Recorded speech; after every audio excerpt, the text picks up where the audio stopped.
Number 9 is presence. One of my favorite things about contemporary horror is how many films out there are being made by people who deeply understand the various tropes of the genre. So by tropes, I mean things that you've seen before, right? You know, like for example, the haunted house film. We've all seen that, right? There's a creepy house with some kind of spirit in it, and somebody moves in, and creepy things ensue, and you know, we kind of watch the characters go through this experience of being haunted. And my number 9 film, Presence, does that in a really kind of new way that I've never seen before, in that it puts you in the position of the ghost. So the entire film it's almost like found footage. It's like first person perspective in a way, but instead of like, hey, we found this camera, it's like, hey, I am this ghost. I'm experiencing the events in this house from the perspective of the ghost. Brief plot summary. It's about a dysfunctional family that has a lot of problems and issues going on, and they move into this house, and one of the main characters has a boyfriend who is manipulative and dangerous and threatening, but they don't realize that. The ghost does realize that, right? So throughout the film, the ghost is basically intervening from the family's behalf, trying to protect them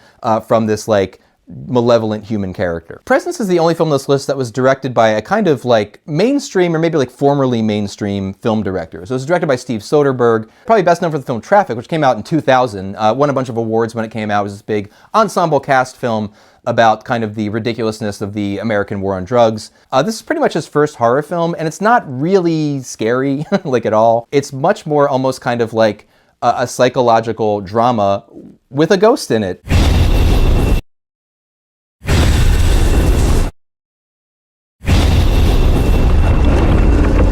So really innovative, really fantastic. But again, don't go into expecting thrills, expect a very complex human story.